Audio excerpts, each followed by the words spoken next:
Let's talk about finding the distance between 2 points. You're given point A and point B.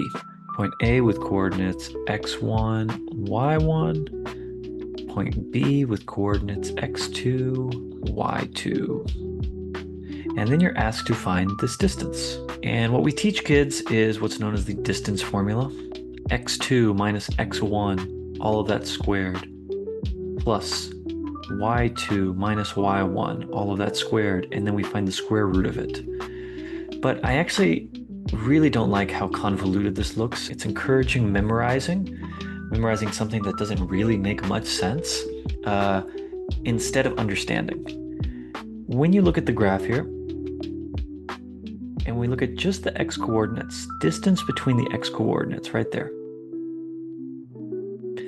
this length right here is x2 minus x1. And then we draw the distance between the y coordinates.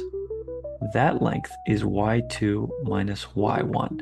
Notice what we've drawn, a right triangle. And when we have the two sides of the right triangle,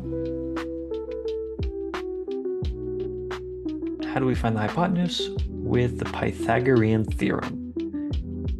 A squared plus b squared equals c squared, where c is the hypotenuse. In other words, the square root of a squared plus b squared equals c.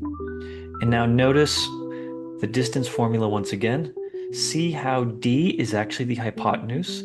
Finding the square root of x2 minus x1, all of that squared, plus y2 minus y1, all of that squared, is actually finding a form of the Pythagorean theorem. And that's all there is to it. This has been a very quick lesson in linear algebra. For more information, please visit mathwithricky.com. Thank you for listening.